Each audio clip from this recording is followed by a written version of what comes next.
Hi, സ്നേഹ വീടിലേക്ക് സ്വാഗതം. അപ്പം നമ്മൾ എത്ര ദിവസമായി കൂട്ടുകാരെ കണ്ടിട്ട്? കൂട്ടുകാർക്കെല്ലാം സുഖമാണോ? മഴയുണ്ടോ? എന്തൊക്കെയാണ് എൻ്റെ കൂട്ടുകാർക്ക് വിശേഷം? അപ്പോൾ ഞാനൊരു കഥ പറഞ്ഞു തരട്ടെ എൻ്റെ കൂട്ടുകാർക്ക്. പണ്ടൊരിടത്ത് ഒരു മുത്തശ്ശി ഉണ്ടായിരുന്നു. മുത്തശ്ശി എപ്പോഴും വീടും പരിസരവും വൃത്തിയായി സൂക്ഷിക്കുമായിരുന്നു.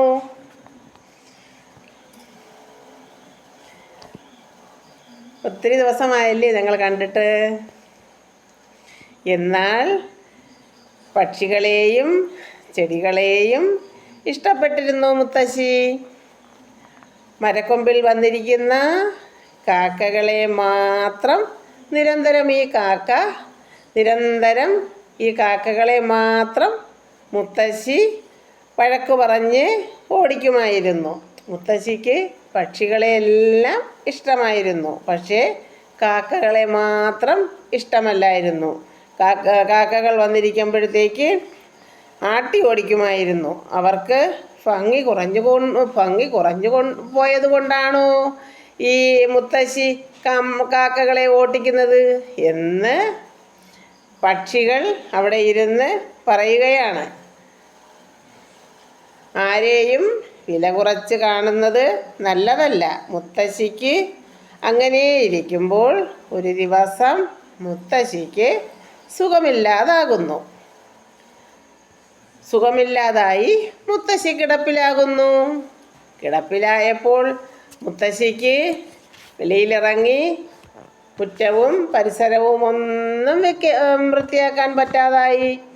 അങ്ങനെ മുത്തശ്ശി കട്ടിലിൽ ഇരുന്നും കൊണ്ട് ജനാല വഴി വെളിയിലേക്ക് നോക്കിയപ്പോൾ മുത്തശ്ശിയുടെ വീടും പരിസരവും എല്ലാം വൃത്തികേടായി കിടക്കുന്നു. കമ്പും ഇലകളും എല്ലാം മുറ്റം നിറയെ വീണ് മുറ്റമെല്ലാം വൃത്തികേടായി കിടക്കുന്നു. അപ്പോൾ ഇത് കണ്ടപ്പോഴത്തേക്ക് മുത്തശ്ശിക്ക് ഒത്തിരി വിഷമമായി. ഒന്ന് സഹായത്തിന് ആരെങ്കിലും ഉണ്ടായിരുന്നെങ്കിൽ എന്ന് മുത്തശ്ശി അങ്ങ് ആഗ്രഹിച്ചു പോവുകയാണ്. പതിവ്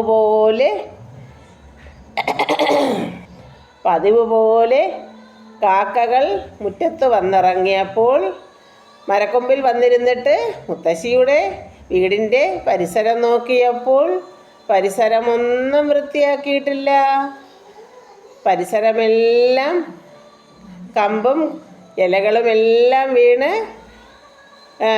വൃത്തിയാക്കാതെ കിടക്കുന്നത് കണ്ടപ്പോൾ കാക്കകൾക്ക് മനസ്സിലായി, എന്തോ മുത്തശ്ശിക്ക് എന്തു പറ്റി? സുഖമില്ലാതെ എങ്ങാനും കിടക്കുകയാണോ, അതോ മുത്തശ്ശി എങ്ങാനും പോയോ എന്നുള്ള ആ ഒരിത് ഈ പക്ഷികൾക്ക് തോന്നിയില്ല. പക്ഷികളെയാണ് മുത്തശ്ശി എപ്പോഴും സ്നേഹിച്ചിരുന്നത്, പക്ഷേ ആ പക്ഷികൾക്ക് തോന്നിയില്ല. പക്ഷേ ആ കാക്കകൾ അത് ശ്രദ്ധിക്കുകയും ചെയ്തു, അത് മനസ്സിൽ പറയുകയും ചെയ്തു. അവർ തമ്മിലിരുന്ന് പറയുകയാണ്, മുത്തശ്ശിക്ക് എന്തെങ്കിലും പറ്റിയോ, അറിയാൻ വയ്യല്ലോ എന്ന് പറയുകയാണ്. എവിടെയെങ്കിലും പോയോ എന്നറിയാൻ വയ്യാത്തത് കൊണ്ട് നമുക്ക് ഇവിടെയെല്ലാം ഒന്ന് വൃത്തിയാക്കിയാലോ എന്ന് അതിലുള്ള ഒരു കാക്ക മറ്റുള്ള കാക്കകളെ കൂടെ പറയുകയാണ്. അത് വേണോ? നമ്മൾ അത് ചെയ്താൽ മുത്തശ്ശിക്ക് ഇഷ്ടമാവോ? ഒരു കാക്ക പറയുകയാണ്, മുത്തശ്ശിയുടെ മുറ്റവും പരിസരവും വൃത്തിയാക്കിയാൽ മുത്തശ്ശിക്കത് ഇഷ്ടമാവോ? കാര്യം മുത്തശ്ശിക്ക് കാക്കക്കൂട്ടങ്ങളെ ഇഷ്ടമല്ലല്ലോ, പക്ഷിക്കൂട്ടങ്ങളെയല്ലേ ഇഷ്ടം. അപ്പം പക്ഷിക്കൂട്ടങ്ങൾ അവിടെ ഇരുന്ന് പറയുകയാണ്, മുത്തശ്ശിയുടെ അടുത്തുനിന്ന് ഇതിനൊക്കെ കിട്ടിയത് പോരെ? ഇനിയും ആ മുറ്റമൊക്കെ വൃത്തിയാക്കാൻ ചെന്നപ്പോഴത്തേക്ക് ഈ പക്ഷിക്കൂട്ടം അവിടെ ഇരുന്ന് പറയുകയാണത്, ഇനിയും ചെല്ലുകയാണ്, കിട്ടിയതൊന്നും പോരാ എന്നുള്ള രീതിക്ക് ആണ് അവിടെ ഇരുന്നത് പറയുന്നത്. പക്ഷേ എന്നാലും ആ കാക്കക്കൂട്ടങ്ങൾ ചെന്ന് ആ പരിസരം എല്ലാം വൃത്തിയാക്കി. അപ്പോൾ വൃത്തിയാക്കിക്കൊണ്ടിരിക്കുമ്പോൾ മുത്തശ്ശി കട്ടിലിൽ ഇങ്ങനെ എഴുന്നേറ്റ് ഇരിക്കുന്ന സമയത്ത് ജനാല വഴി വെളിയിലേക്ക് നോക്കിയപ്പോൾ മുത്തശ്ശി കണ്ട കാഴ്ചയെന്ന് പറഞ്ഞാൽ കാക്കക്കൂട്ടങ്ങൾ മുത്തശ്ശിയുടെ വീടും പരിസരവും എല്ലാം വൃത്തിയാക്കുന്നതാണ് കണ്ടത്. മുത്തശ്ശിക്ക് ഭയങ്കരമായിട്ട് വിഷമം തോന്നി. അയ്യോ, ഞാൻ എപ്പോഴും ഓടിക്കുന്ന എൻ്റെ കാക്കക്കൂട്ടങ്ങളാണല്ലോ എൻ്റെ വീടും പരിസരവും എല്ലാം വന്ന് വൃത്തിയാക്കുന്നത് എന്ന് കരുതി മുത്തശ്ശിക്ക് ഭയങ്കരമായിട്ടങ്ങ് വിഷമം ഉണ്ടാവുന്നു. എന്ന് പറഞ്ഞാൽ പക്ഷിക്കൂട്ടങ്ങളെ നല്ല ഇതായിട്ടും കാക്കക്കൂട്ടങ്ങളെ എപ്പോഴും വഴക്ക് പറഞ്ഞ് ഓട്ടിക്കുകയും ചെയ്യുന്ന മുത്തശ്ശിയല്ലേ. അതുകൊണ്ട് മുത്തശ്ശിക്ക് അത് കണ്ടപ്പോൾ ഭയങ്കരമായിട്ട് വിഷമം തോന്നി. അങ്ങനെ മുത്തശ്ശി പയ്യെ കട്ടിലിൽ നിന്ന് ഇറങ്ങി ഇനി വെളിയിലേക്ക് വന്നു. മുത്തശ്ശി വെളിയിലേക്ക് വന്നപ്പോഴത്തേക്ക് ഈ കാക്കക്കൂട്ടങ്ങൾ അവിടെ നിന്ന് പറന്നു പോകാനൊരുങ്ങിയപ്പോഴത്തേക്ക് മുത്തശ്ശി പറഞ്ഞു, യോ പോകരുതേ എന്ന് വിലക്കിയിട്ട്, ദേ നിങ്ങൾക്ക് ഞാൻ എന്താണ് വെച്ചേക്കുന്നതെന്ന് കണ്ടോ എന്ന് പറഞ്ഞു. അങ്ങനെ കാക്കക്കൂട്ടങ്ങൾ തിരികെ നോക്കിയപ്പോൾ ഇലയിൽ അവർക്ക് വയറ് നിറച്ച് നെയ്യപ്പം നൽകി അവരെ സ്വീകരിച്ചു. അതാണ്.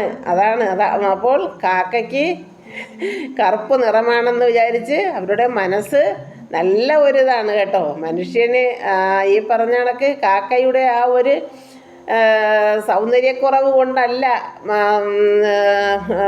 മുത്തശ്ശി അങ്ങനെ കാണിച്ചത്. പക്ഷിക്കൂട്ടങ്ങൾ പറയുന്നത് അങ്ങനെയാണ്. അങ്ങനെ ഒരിക്കലും ഒരാളെ താഴ്ത്തിക്കെട്ടാൻ പാടില്ല എന്നുള്ള രീതിക്കാണ് പക്ഷിക്കൂട്ടങ്ങൾ അവിടെ ഇരുന്ന് പറഞ്ഞത്. പക്ഷേ മുത്തശ്ശി അത് കാണിച്ചത് അവസാനം മുത്തശ്ശിക്ക് വയ്യാതെ കിടന്ന സമയത്ത് മുത്തശ്ശിക്ക് ഉതകിയതാരാണ്? കാക്കക്കൂട്ടങ്ങളാണ്. അങ്ങനെ വയറ് നിറച്ച് നെയ്യപ്പം നൽകി കാക്കക്കൂട്ടങ്ങളുമായി മുത്തശ്ശി ഭയങ്കര കൂട്ടായി. അവരൊത്തൊരുമയോടുകൂടി പിന്നെ അവർ മുന്നോട്ട് പോയി. പിന്നെ അവരെപ്പോഴും അവരൊരു സുഹൃത്തുക്കളെ പോലെ മുത്തശ്ശിക്ക് കൂട്ടായിട്ട് കാക്കക്കൂട്ടങ്ങളുണ്ടായിരുന്നു. ഇതിൽ നിന്ന് ഇതൊരു ഗുണപാഠമല്ലേ? ഇതാണ്, നമ്മൾ ആരെയും ഒരിക്കലും അവകാശപ്പെടുത്താനോ തഴയാനോ പാടില്ല. എല്ലാവരും നമുക്ക് ഒരുപോലെയാണ്. ഇഷ്ടപ്പെട്ടോ കൂട്ടുകാരെ ഈ കഥ? ഇഷ്ടപ്പെട്ടു എന്ന് കരുതുന്നു. അടുത്ത നല്ല കഥയുമായിട്ട് നമുക്ക് അടുത്ത വീഡിയോയിൽ കാണാം. ടാറ്റാ.